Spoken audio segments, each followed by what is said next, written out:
परिवार की परिभाषा सुनना चाहते हो? कौन है जो कृष्ण और राम के पथ में जाने में तुम्हारी सहायता करता हो, तुम्हारे कदम से कदम मिलाकर खड़ा रहता हो? वो तुम्हारा परिवार है। हमारे हिंदू संस्कृति में पत्नी को धर्म पत्नी कहा गया, अधर्म पत्नी नहीं कहा गया, कर्म पत्नी नहीं कहा गया और गर्म पत्नी नहीं कहा गया। अब तो गर्म रहती हर समय, हाँ तेरे को ये कर दूंगी। नाम था धर्म पत्नी। जो अपने पति का पतन न होने दे, धर्म से च्युत न होने दे, धर्म से गिरने नहीं दे, उसे कहते धर्म पत्नी। धर्म पत्नी, पत्नी शब्द हमारे यहां है ही नहीं, कोई किसी की पत्नी नहीं है।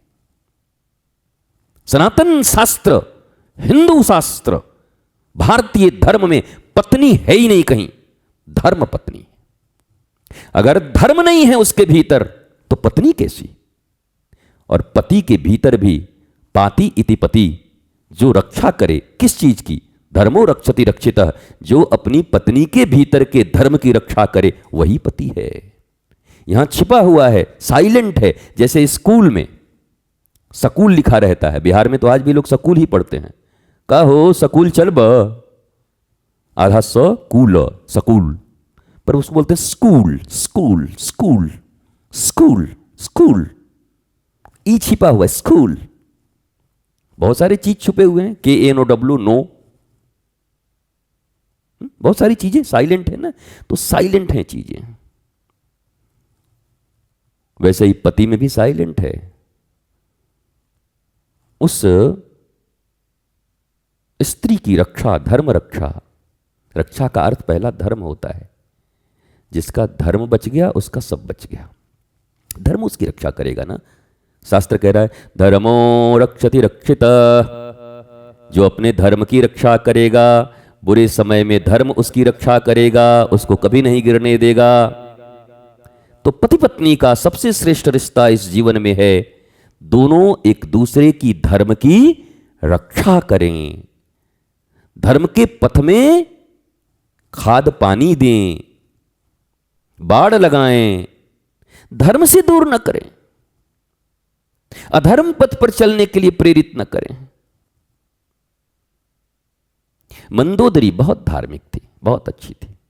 रावण को सदा धर्म पथ पर चलने के लिए प्रेरित करती थी, ऑलवेज। रावण कितना भी उल्टा बोलता, उल्टा करता, पर मंदोदरी कहती प्रभु मेरे स्वामी क्यों ठाकुर जी के खिलाफ काम कर रहे हो? धर्म की रक्षा करो, रक्षा करो, रक्षा करो। मंदोदरी मैदानों की पुत्री होते हुए भी उसके भीतर में यह भावना थी, और उस भावना के तहत मंदोदरी सदा अपने पति के धर्म की रक्षा करनी चाहती थी, लेकिन रावण नहीं चाहता था। अब बड़ी बात यह भी है कि तुम चाहो भी और वो ना चाहे तो तुम क्या करोगी? कयाधु तो चाहती थी कि हिरण्यकश्यपु के धर्म की रक्षा कर दें, पर हिरण्यकश्यपु कहाँ मानता था जब तक उसकी अतड़ी नहीं फाड़ दी गई। नरसिंह भगवान ने अतड़ी निकाल ली, फिर माना ही नहीं। पत्नी चाहती थी कि इनके धर्म की रक्षा करूं, पर वो नहीं मानता था। मुझे जानती नहीं, हिरण्यकश्यपु नाम है मेरा। यहां से 50-50 कोस की दूर में जब बच्चा रोता है तो मां कहती है हिरण्यकश्यपु आ जाएगा। तो भगवान ने कहा चिंता मत कर, मैं आऊंगा टाइम पर। उसके बाद तू 2-4 कोस से आदमी को बुला लेना आपने।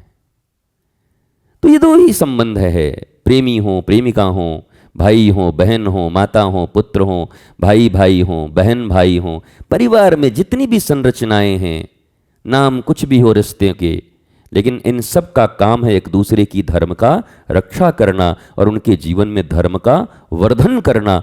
इसको ही फैमिली कहते हैं। और वो गॉडफादर वाला फैमिली नहीं कहते, और वो अमिताभ बच्चन जो फैमिली पिक्चर बनाया वो नहीं। ऐसे करके मेरे बेटे को आंख दिखाया तूने, आई तुझे ऊपर जाना होगा, आई। ये फैमिली नहीं है। हाँ, हमारे बेटा को आप ऐसे बोलिएगा, इसको फैमिली नहीं बोलते। फैमिली बोलते हैं प्रतिपल। अब जरा सोचो, 5 वर्ष का बालक जब ध्रुव सिसकता हुआ अपनी मां के पास आता है, मां पति से निष्कासिता है, सर्वेंट क्वार्टर में रहती है, क्योंकि दूसरी पत्नी आ गई है सुरुचि, वो सुंदर है, ज्यादा युवान है, इसलिए कामवश उत्तानपाद की दृष्टि उनकी तरफ है। और जानकर आश्चर्य होगा, सुनीति ने ही सुरुचि से शादी कराई थी इनकी। तो आप लोग तो ये तो जरूर एक चीज पढ़ते होंगे कि भाई ये अपना काल अपने ही सर पे ले आया। और आजकल हम लोग यही करते हैं, अपना काल अपने ही बुलाते हैं। आ बैल मुझे मार, यही लोग हैं दुनिया में, अपने खुद ही बुलाते हैं। 5 वर्ष के बालक की इतनी बड़ी बेइज्जती हुई, पिता की गोद में नहीं बैठने दिया गया। सिसक गया बालक, फूट फूट के रो रहा था। मां ने ऐसे हाथ पकड़ के, उठ चल, गोद में बैठेगा, नौकरानी का बेटा कहीं का। इस गोद में बैठना हो, इस सिंहासन पर बैठना हो तो जा भगवान का भजन कर, तपस्या कर। और भगवान जब आ जाएं तो वरदान मांगना कि सुरुचि के गर्भ से पैदा हो, मेरे गर्भ में आना, फिर पैदा लेना, तब इस पर बैठेगा। ध्रुव जी वहीं सोचे कि ये भी मैया बात तो बढ़िया बोल रही है, पर बहुत घुमा के बोल रही है। अरे जब मुझे भगवान का गोद मिल जाएगा तो फिर तेरे गर्भ में आने की क्या जरूरत है कि तेरे गर्भ के द्वारा फिर आऊं, इस गद्दी मिल जाए। सब ही नचावत राम गोसाई, वो तो उनका दर्शन हुआ नहीं कि गद्दी हमारी ही होगी, फिर तेरे गर्भ में आने की क्या जरूरत है मुझे। तेरे गर्भ की महिमा नहीं है, महिमा भगवान की है। उनकी प्राप्ति हो गई तो तेरे गर्भ में क्या, फिर दोबारा किसी के गर्भ में आने की मुझे जरूरत नहीं पड़ेगी। भगवत दर्शन के बाद गर्भ में आने की जरूरत क्या है, मुक्त हो जाते हैं। और तू अपने गर्भ में बुला रही है। मैया बता तो ठीक रही है, पर इसकी पढ़ाई अधूरी है अभी। बेचारी थोड़ी कमजोर है, नेक कमजोर है पढ़वे में, समझने में। पर जब अपनी मैया के पास गए तो अपनी मैया ने एक शब्द नहीं कहा। बरसों से पति की उपेक्षा झेल रही थी, जिसको लाया था उसी ने बेदखल कर दिया था। और अपनी दुख तो सह जाती, पर बेटे का दुख सहन नहीं होता। पर ये मां है, इसका नाम सुनीति है साहब, सुनीति, जो धर्म की नीतियों से भरी हुई है। मोह जिसके जीवन में नहीं है, जो मोह मुक्त है। इसने ध्रुव को गोद में उठाकर कहा, अरे तू इतना सिसकता क्यों है, इतना रोता क्यों है। तेरी मैया ने तेरी हाथ पकड़ के बाहर कर दिया। और जो बात कहा उसने कैसे कहा, डांट कटकटा के कहा, गुस्सा करके बोली, गाली दे के बोली, ये महत्वपूर्ण नहीं है, जो बोली वो महत्वपूर्ण है। समझ आ रहा है? नहीं आ रहा? आ रहा है। अच्छा, गुलाब के फूल में ही 1 किलो सोना देंगे तभी स्वीकार करोगे, नाली में डाल देंगे तो? गुरुजी मुंह लगा देंगे नाली में, खींच लेंगे उससे। सोना 1 किलो, एक बार नाली में मुंह जाए फिर धो लेंगे मुंह को। सोना तो नाली में हो या गुलाब में कोई फर्क नहीं पड़ता।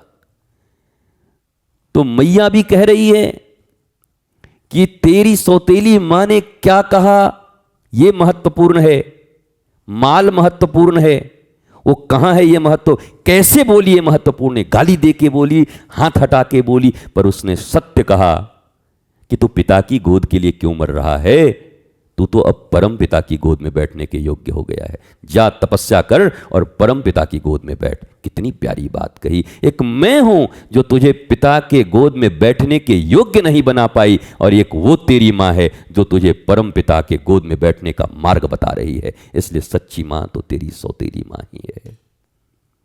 Can you imagine about this mother? What a greatness, what a height. ये मदर, मां का ये हाइट है, मातृत्व की ये पराकाष्ठा है। ये है रिश्ता, ये है स्नेह, and this is real love. ये है प्रेम। बाकी सब 2 कौड़ी के मोह है।